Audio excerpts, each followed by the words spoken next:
You're listening to What She Said, a podcast for creatives and new bloggers hosted by me, Lucy Sharif, freelance journalist and blogger living in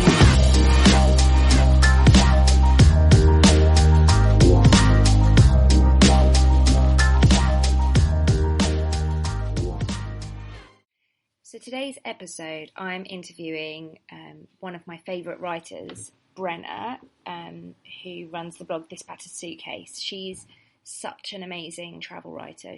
Her storytelling and long form writing is second to none, and I worship her blog. I love it. She's also had a really, really interesting career, not just in blogging, but in influencer outreach, and she works with brands as well as bloggers. She speaks at conferences and does consulting. She's got a really loyal community and she's grown it over time. If you're the sort of person that absolutely loves writing and is worried that they're not going to make a living from their blog because you write 2,000 word essays on something that can't neatly be categorised, then this is the episode for you because Brenna's your girl. I really hope you enjoy it as much as I love chatting to Brenna. If you did, you can tweet both of us. We'd love to hear from you.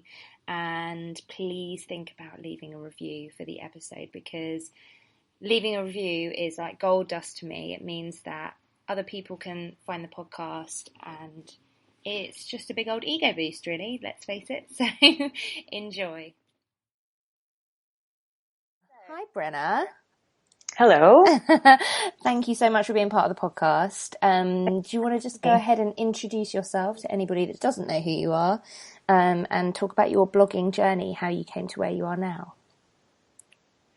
Yeah, so my name is Brenna. I run the blog This Battered Suitcase, and I have been blogging actually for 14 years, which is... Wow. Yeah, and I think about that sometimes, and I think, number one, oh my God, what was I writing about back in 2003? Like, I don't think I ever want to read it again. And number two, how am I not like the most successful blogger alive if I have a track record of 14 years? But yeah. You're pretty successful, hey? Well, I mean, it's amazing what I think, and maybe what we'll be talking about throughout today's podcast is really that, you just keep learning, and it's an ever-changing industry, and that's the thing. What I was doing in 2003 doesn't even really exist anymore. Yeah. But yeah, to go back to that, so I'm from Canada originally, and I first got into blogging on LiveJournal, the platform LiveJournal. And at the time, in 2003, so I was living in Halifax on the east coast of Canada to go to do my bachelor's degree. And all my friends were into blogging. Like, that's what we did. And we didn't really have, or maybe some people had MySpace, but it just wasn't. This was before Facebook and before Twitter and everything. So we just kind of used it as a way to upload photos. And I mean, back then I would have to take photos on my, oh my God, I don't even know how to say it anymore. Like, not a digital camera. Oh my God, yeah. Regular film camera. Yeah. For those, yeah.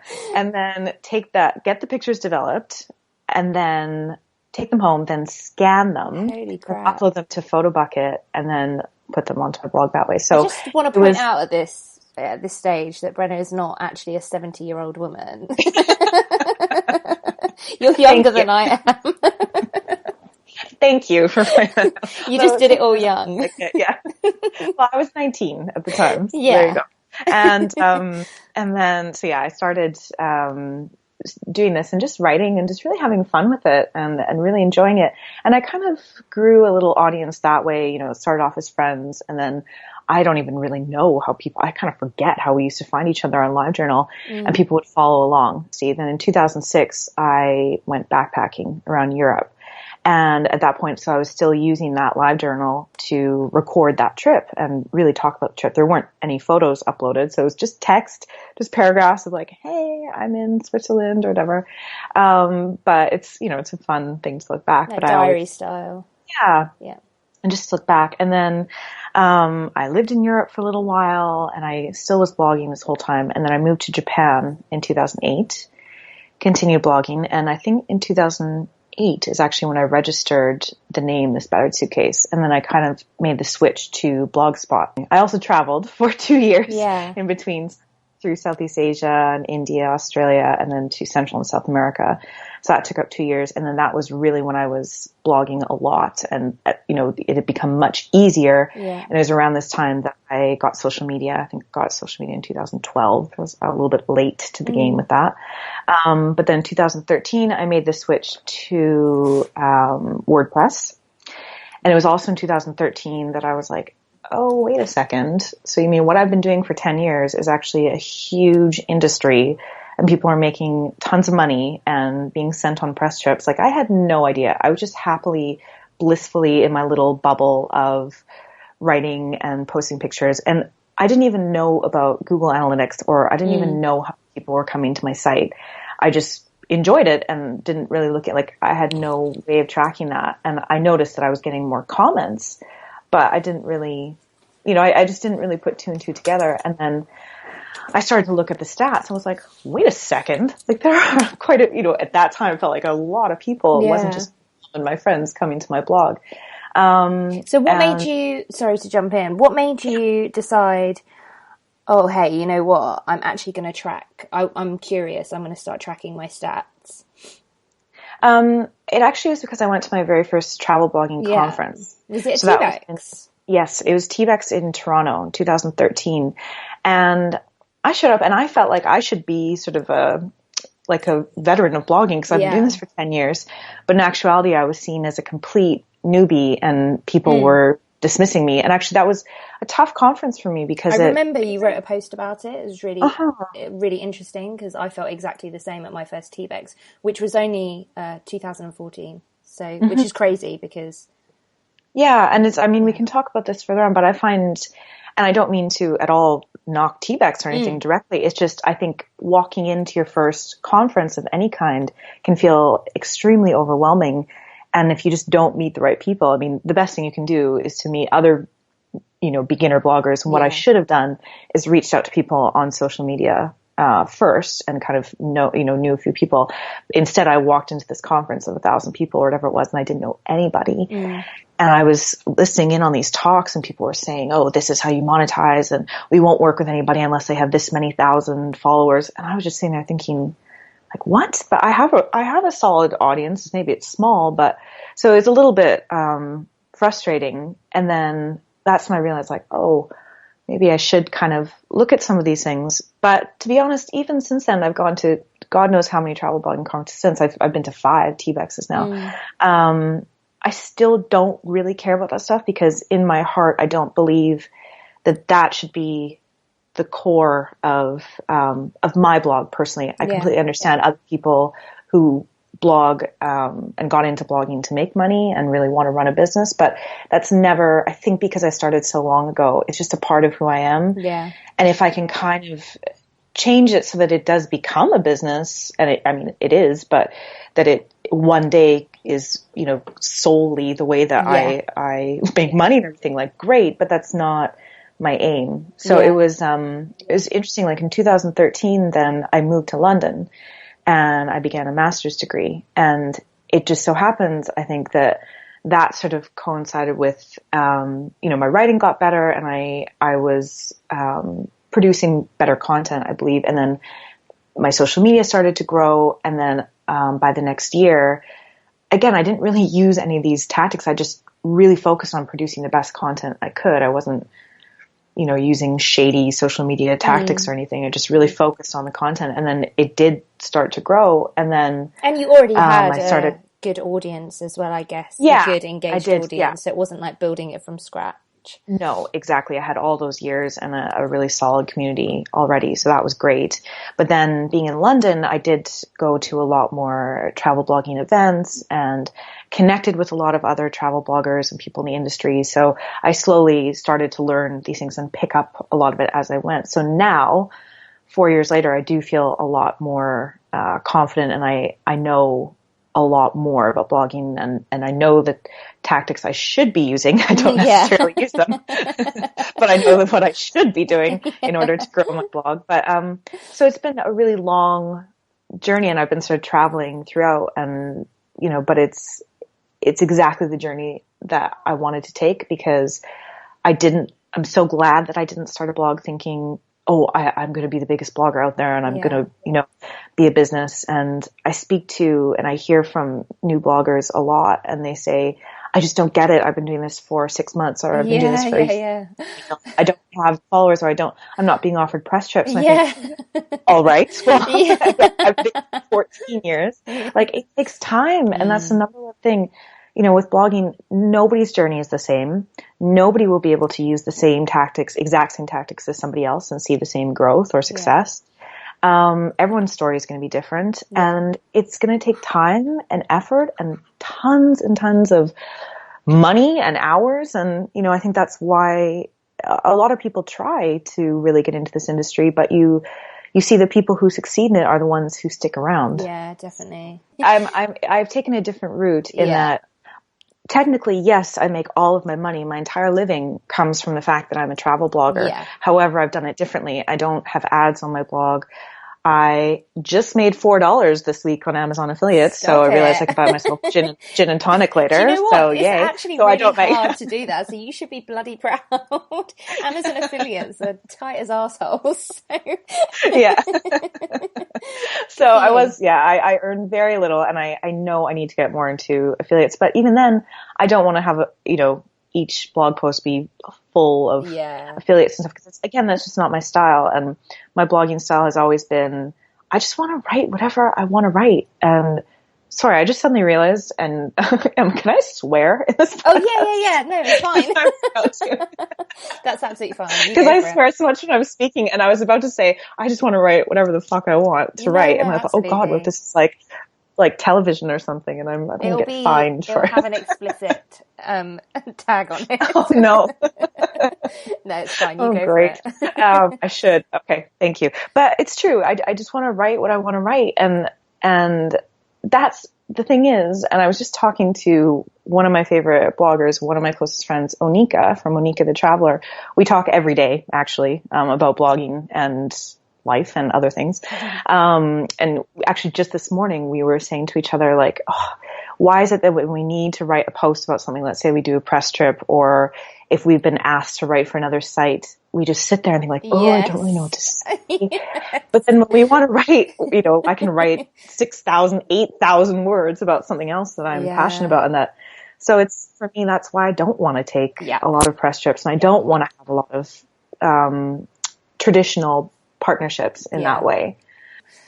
So much respect for the people that produce just the most amazing content after they've been on a press trip, throughout the press trip, before the press trip, after the press trip. It's exhausting. Yeah, and I mean, I never want to come across as sounding ungrateful, like, oh, boo-hoo, you get, sent on these beautiful trips. But there's a big difference between what you're talking about, a blogger press trip, where there's a group of bloggers together. And sometimes, I mean, that's so much fun, where the people and you go and hang out and have a great time.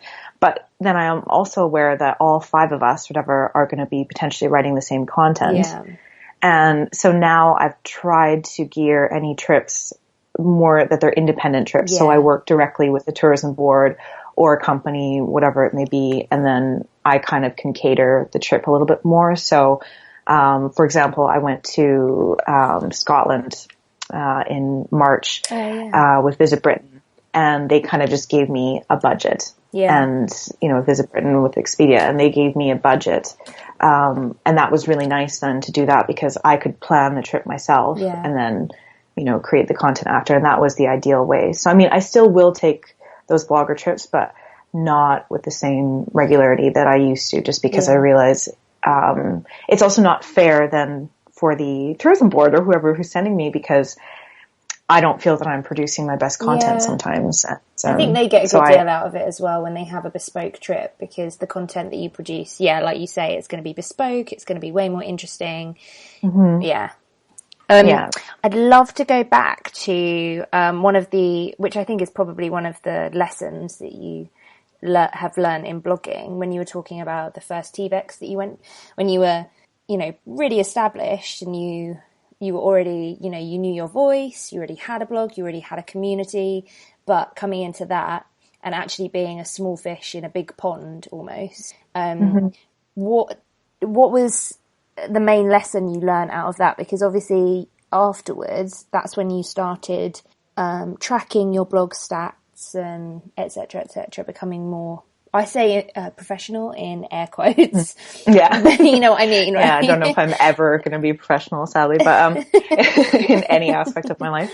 Yeah, it was more just like curiosity because people were talking about it. I thought, well, wait a second. What is going on with my blog? I don't even know these things. Like, I didn't know what SEO was. Yeah.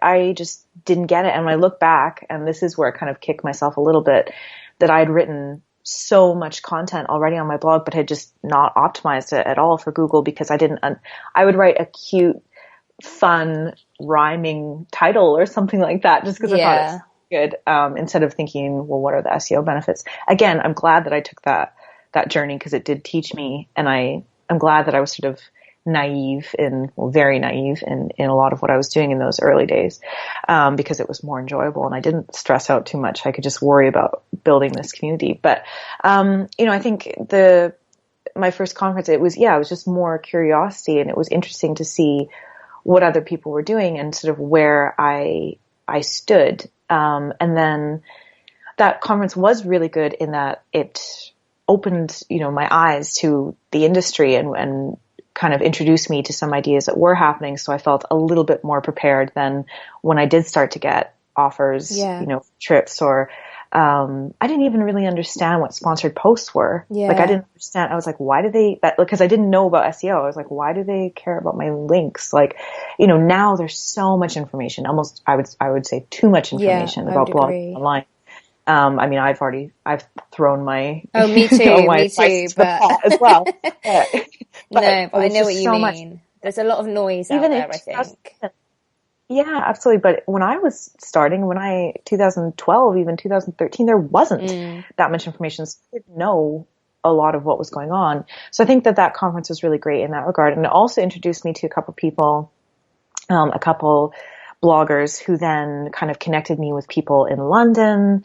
And then I could introduce myself and get to know the blogging scene in London. And I think the number one thing is, I probably say the number one thing a lot. So there's probably a lot of number ones. One of the top things that, bloggers should do, regardless of what kind of blogger you are, or, how, if you are just getting started or if you've been around for years, is to get to know other bloggers. And, you'd be surprised at how you can find these communities even in smaller cities. And of course the online community is worldwide. So to reach out to people and chat to them, because it was really, and to this day, the information and the things that I learn and everything that really goes on in the industry, pretty much all of it I learned from other bloggers. And we, as I said, I spoke to Anika this morning, like we all chat and we all kind of tell each other things. And I mean, you will run into people, I'm sure, who don't want to share that information because they see it as competition. But I think because, as I said earlier, we're all on our own journey and we all have different stories, that just because one thing works for you as a blogger doesn't mean it's going to work for me. So I think a lot of bloggers, at least my friends, we just kind of share and compare notes and stuff. So I think that conference is really good in that way, because I didn't know, I knew only a handful of other bloggers. Actually, I just met them in real life while traveling. So that's how I knew other bloggers. But remember, when people didn't connect on social media? I remember that. Met in a hostel. Yeah, but I think that's a really, really good lesson as well, actually, connecting in real life, as it were, or online, whatever. There definitely will be people that don't want to share, but there's so many more that do. I've found the same thing, just meeting people, especially in London, and at Traverse conferences, and such a lovely community. Yeah, Traverse is really great, and I've always had a really great time at Traverse, and also Travel Massive. So Travel Massive, they have chapters all over the world. Yeah. So if you're getting started, or if you need to, want to know people, even if you're not a blogger, but if you just are interested in travel, I think they're great. And I've met a lot of people that way. And Travel Massive is a great one, actually. So much fun and so drunken. It's great. I mean, you don't have to drink; it's fine. But if you like drinking, it's great. Yeah, they can be a little bit messy. Why don't we move on swiftly before I start divulging? Yeah.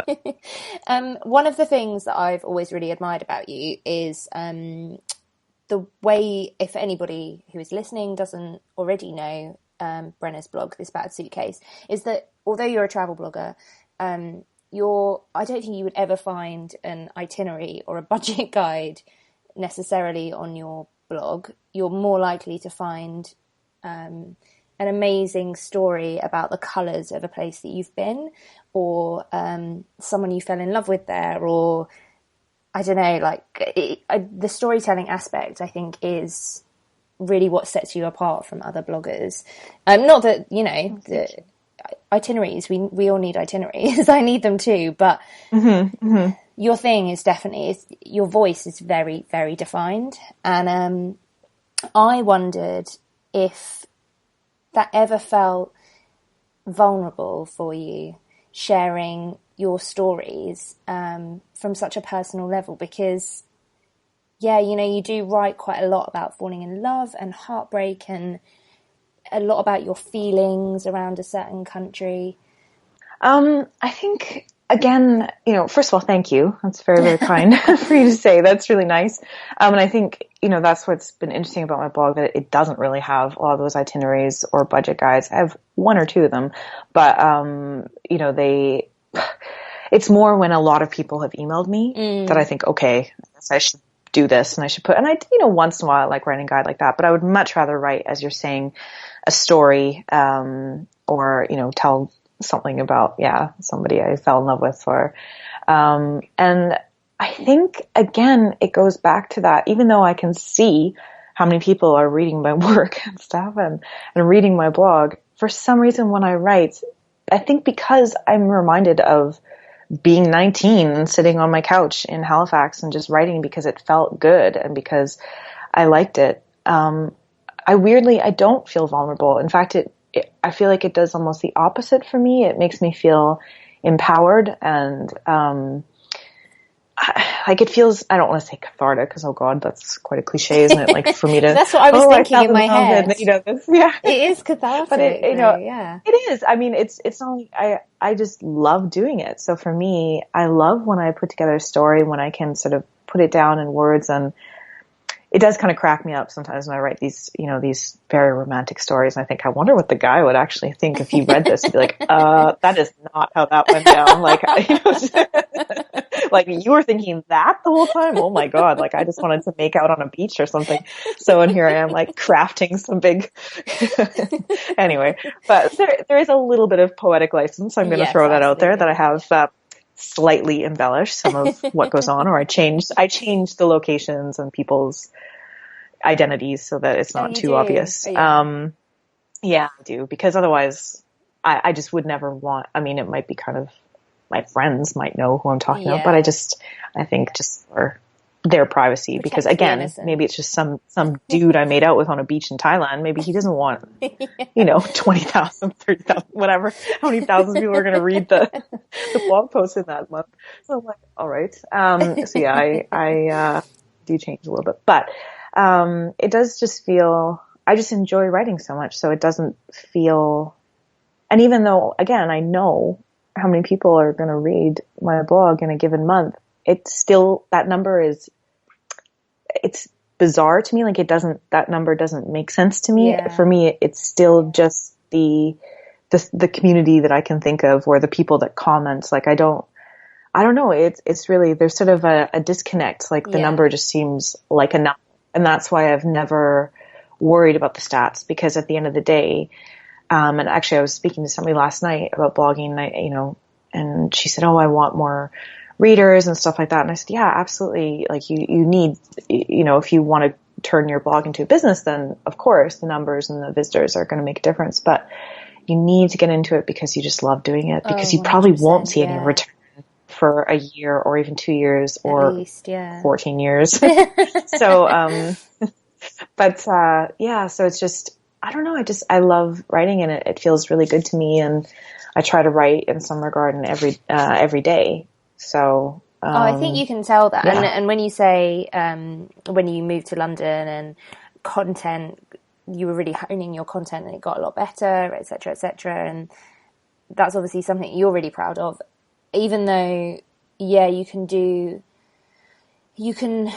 optimize your site as much as, you know, you can do that. Of course you can, but content is king. It really, really, really is. And you can have hundreds of thousands of people viewing your blog. And of course, those people will get opportunities. Of course they will.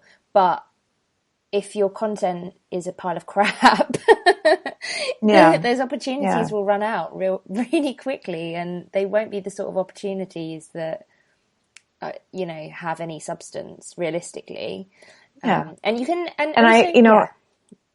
So I completely agree. Yeah, sorry to interrupt, but just to say that I think a great blog is, for me, when I look at one, it's going to have that mix of, you do have some posts that are optimized and they're going to bring in the traffic, but then you also think, who are those people coming to your blog? So if I look at, you know, I'll just talk about numbers. So if I look and I can see, okay, I had 70,000 page views last month, but how many of these people are coming in because they read one post and they get what they need out of that post? Like I do have a budget guide to Cinque Terre, so there you go. Or, you know, what to wear in my one budget guide, or what to wear in Nepal or something like that. So they come, they get the information, they leave, cool.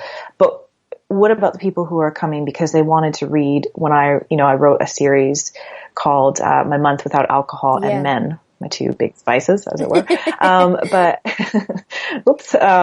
But you know, those are never going to rank in Google ever. They're never, but how many of those people then I could see, you know, the readers that are coming and commenting and all this stuff and how many messages I got. When you turn that around, would you rather have all these, you know, as you're saying, like hundreds of thousands of people come and read once? Okay, maybe, but I would much rather have a smaller, really engaged audience so that when I do turn around and I say, oh, I've written this book, would you like to buy it? Then I'm not just speaking to all these people who have come once to my blog. I'm speaking to people who have been coming for years and, you know, have read this stuff and know that I've written it purely because I want to write it. It's not, I've written it so that I can pump it full of affiliate links. Well, that's, and you know, again, I don't want to knock a blogger who does that, but no, not at all. Yeah. It's just, you're different. You're in a different kind of category of, blogging. Is that why? Because I know Facebook is really big for you, isn't it? Your Facebook community. Yeah, it does. Mm-hmm. I remember trying to convince you to be on Snapchat, and you were like, "No, just get out of my face." Absolutely not. Funnily enough, more because I'm exhausted. I'm like, I don't want another platform. Like, I am turning into that granny. Yeah. Like, oh my God, like another thing I have to deal with. Although I have started doing Instagram stories, and the reason being is because I find it so much easier that I already have that platform set up. Yeah. So I feel the same about it. Yeah. But I'd really I've kind of given up on Twitter. Oh yeah. So I mean, I love it, but it's not somewhere that I would actively want to build a community. I only focus on Instagram. I have a Facebook page, but it's just so that I can have my Instagram business account basically. Otherwise. Although I always click through from Facebook to your blog posts. Do you? So there you go. I do. Yeah. That's how I often find, cause I will follow all my favorite bloggers and then that's how I get notified usually is Facebook. I do get, it's my third biggest source of traffic is Facebook. For me, like with Facebook, so it's always in any given day, Google will be my number one driver of traffic. And then it's either Facebook or Pinterest, depending on what I've posted on Facebook. I don't even use Pinterest, which is awful. This is one of my big things I think I've failed. And another thing that I would recommend to people is get on Pinterest, because that's where you can really drive people. But that's something I'm very behind on. But I still get a lot because I still create those pinnable images for certain blog posts. So I still get traffic from Pinterest, which is nice. But imagine, oh my God, yours would go mad if you were on Pinterest as well, though. We've gone off on a tangent, but actually, how important do you think it is in terms of it? Well, it kind of comes back to the same thing, because what I was going to say about Facebook is that, and this goes for your Instagram and your blog as well. different to quite a lot of people, and you get a lot of comments per blog post. You reply to every single one. And I wondered, is that something that you've always done? And you do it on Instagram as well, I think. Yes. Since 2003, I've responded to every comment that I've ever received on my blog, Facebook, or Instagram. If I haven't, it's because I've missed it. Yeah, it's because I just haven't seen it, or maybe it's just been like a really bizarre comment. Well, if it's a really bizarre comment, I usually don't allow it. So I've had a few strange ones come through in my day. So that's been a big thing for me. So I would say per week, I would say I'm responding to comments between 5 to 10 hours a week. Yeah, because I can imagine that takes up a lot of time. But I do the same. But I see a lot of other people who don't do it, and there's no judgment for them not doing it. I don't think, oh my God, that's terrible. I just think, God, you must, you get a lot of comments, whatever. But is that something that you started doing it from the beginning? So is it just a habit to you now? And is it something that you would recommend other people do on their blogs? Because I personally think it's really important to respond to. I think it's extremely important. And I think that it's time very well spent. And not only that, it's enjoyable to me. I love it. So I look at it twofold. Number one,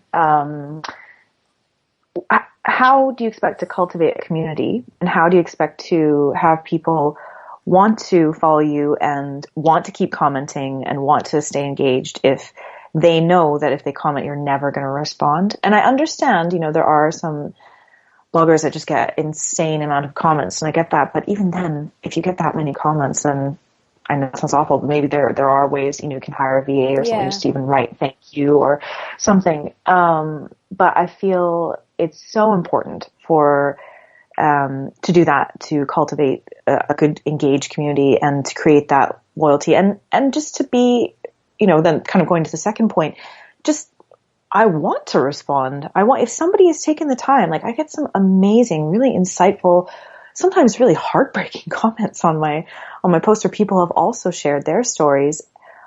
I want to respond to that because this person has reached out and done this. Sometimes on some of my posts, I actually don't know what to say. Sometimes it can be really, quite sad. Some of the comments that I get, about heartbreak or certain things, certain aspects that I've written about. But, I tried to respond because I just feel that's what it is. That's what you do. Somebody sends you a message. I'm pretty terrible with email, I have to admit. I can let my inbox really overflow, and I had to kind of, I took away Facebook messaging on my page because it was just getting out of control. Between Instagram and Instagram stories and email and the blog comments and Facebook and Twitter, I just had to eliminate one of them. And a few people have said to me, oh, you should just outsource that. Just get somebody to respond to all the comments for you. And I was like, no. I always feel a little bit weird about like, oh, my brand is, and I remember when I went to that TVEX in 2013, somebody said, you have to think about what's best for your brand. I was like, what? I'm not a brand. Like, I will never be a brand. Like, that's, how corporate, and then, but I realize now that, it is a brand. And part of my brand, as it were, is that I am going to be personable and genuine. And I could never personally, outsource responding to comments. It just wouldn't work that way. And I have to admit, I am really proud of the comments that I get on the blog because there are a lot. And I have spoken to readers who I've later met in person, and they say, yeah, for sure, that's why I want to keep commenting, because I know that we'll have a dialogue. And even for me, when I read a blog post and if I scroll through and I see a bunch of comments and the blogger isn't responding, then I'm usually not motivated to leave a comment. Yeah, same. I feel completely the same. And I think it's a bit of a lost art, actually. One of the things probably for newer bloggers, a pressure might be to be on every single social media platform.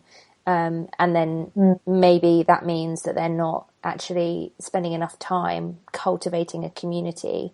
But you touched on the fact that how can you even expect to have a thriving community if you're just not checking in with them, you're not tending to them, like a plant. But I think it's really important if you only have time for your blog and Instagram, or you only have time for your blog and Facebook, just have those two things and really boss those two things. Yeah, exactly. And I think, for me too, I see social media is amazing, but it's a very tricky, as we know, very, very tricky thing. And we have no control over a lot of it. We've all seen what can happen with algorithms. Like my Instagram basically just collapsed in on itself with algorithms. And it's just now social media. I mean, yes, there are people who really have incredible audiences and they produce great content, but unfortunately the majority of social media out there is fake. Yeah. There are a lot of fake followers. People buy their followers. People do the horrible follow, unfollow game, repeatedly. And so I just think, well, what is that community then? Like, what are those communities and how are you ever going to, again, it comes back to that number thing that, okay, great, you have 100,000 followers on Instagram, but you either bought them or you followed 1,000 people a day and unfollowed 1,000 people the next day until you got that 100,000. What is the value of that community? Yeah. And I just think, I just am really against, anything like that where it's fake because it's pointless. And that's why I think working with microbloggers is so smaller, as it were, in terms of those numbers. Bloggers can be so beneficial because I would much rather work with somebody. Now I'm just speaking from an industry side. Much rather work with somebody who has a smaller number, but a really engaged, loyal following. Of course, like why would I work with someone with 100,000, but they only get 500 likes or even 1,000 likes on a photo versus somebody who has 20,000, but they get, 3,000 likes on a photo or tons of comments or people really follow along. So it's, I mean, as I said, a lot of his algorithms we can't really even tell anymore. But personally, I think that Instagram, for example, is a bubble and eventually it's going to burst. And it hasn't ever burst and what's been around the whole time? Blogging. Yes, good point. People keep saying that blogging is dying and that, oh my God, no one has the capacity anymore to read anything past 500 words. And fuck that. Come on. Yeah. It's reading because it just pisses me off so much because I'm writing 6,000 words, 8,000 word posts and my blog is growing. Yeah. You're proof that people can read past 500 words because you just have to know, you just have to understand and, if anything, I would say take some writing classes then and get, so that you understand a little bit more about writing. But it's, I think so many people are so focused on Instagram right now and it's not necessarily the smartest. If everybody's numbers keep going up, then it just isn't going to make sense anymore. The industry won't, people are going to turn around and say, well, I'm not going to spend this on anybody. So I just don't think it's, as always, you need to diversify your platform 100%. And just have, understand that you need to be thinking of a few different ways to grow your business. It can't just be one thing. Yeah. Sorry, I went on a huge tirade against no, not at all. and all this stuff, but it does, it can really kind of get me. I think it's really interesting because you're currently going through a similar, it'll make sense when I finish the sentence, blogging journey to me in terms of you never really wanted to be a blogger that writes about blogging, but actually there's really annoying stuff that's, or there's things that you're passionate about in terms of blogging that you want to share with other new bloggers because maybe gossiping. I like to gossip. Let's just call it what it is. I like to pull the curtain back and say, look at all the bullshit that is happening in this industry. So I just like exposing that because people, I don't want a new blogger to come in and say, I don't get it. Why am I not growing? Or, and I hate, I just read a thing yesterday where somebody was recommending to do the no follow. Oh. And they were like, that's the best way to get ahead. And I was like, but for what? Like, it just doesn't. So it's I like to just, I never thought I'd write about blogging, but actually I find it quite enjoyable and people seem to get a kick out of it.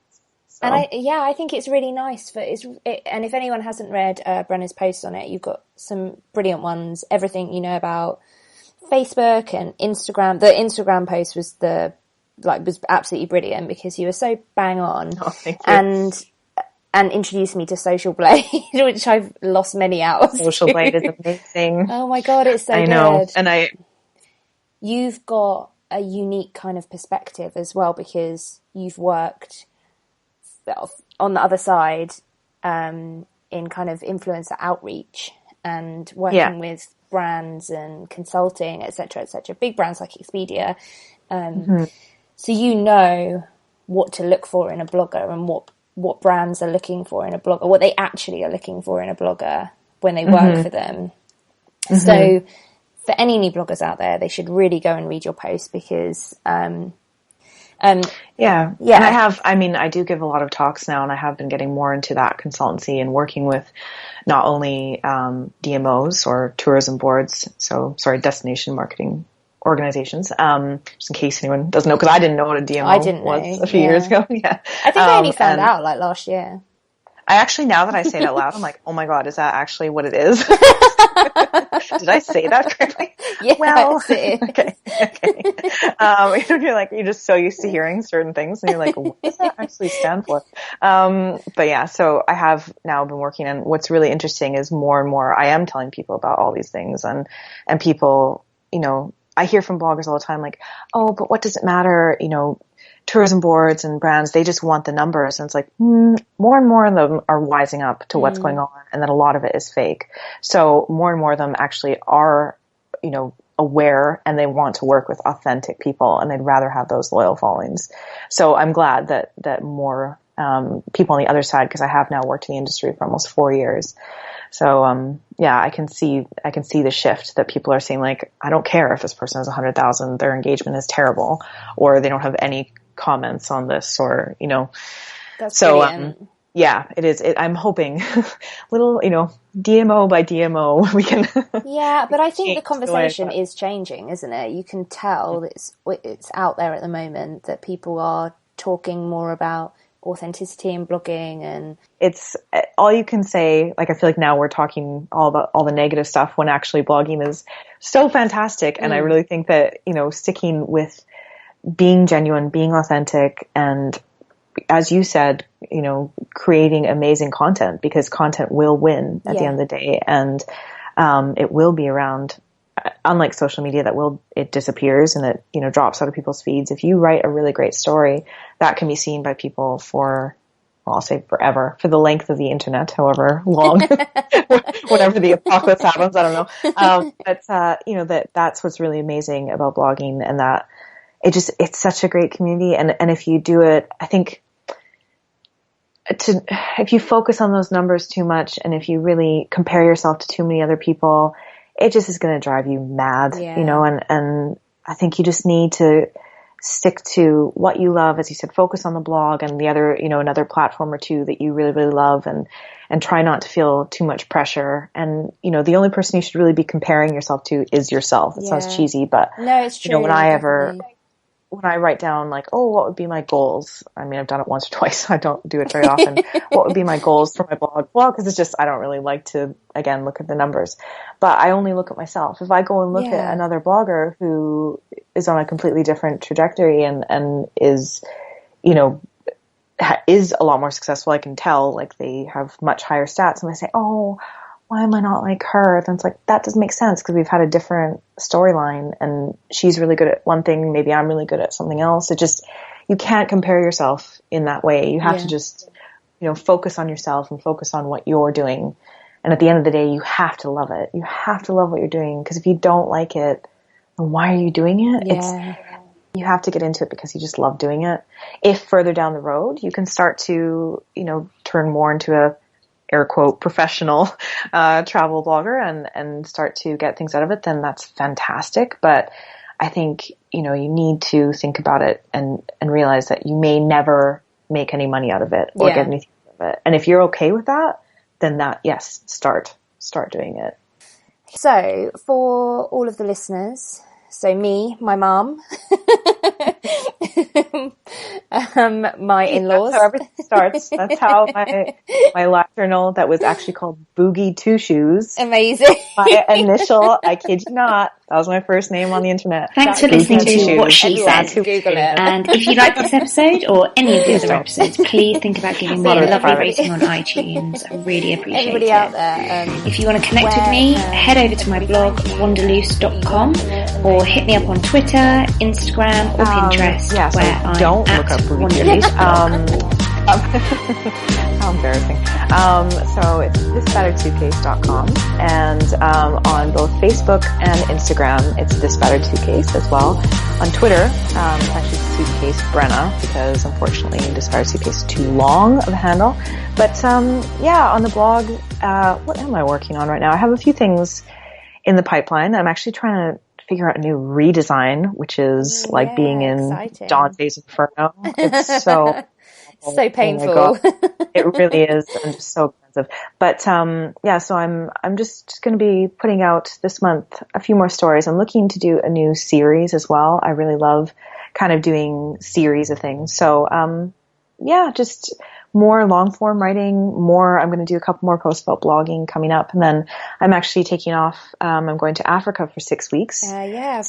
So I will have a lot of content and a lot of photos on Instagram, from Kenya, Rwanda, Uganda, and Tanzania. Thanks for listening to What She Said. And if you like this episode or any of the other episodes, please think about giving me a lovely rating on iTunes. I really appreciate it. If you want to connect with me, head over to my blog, wanderloose.com, or hit me up on Twitter, Instagram, or Pinterest, where I'm at wanderlooseblog.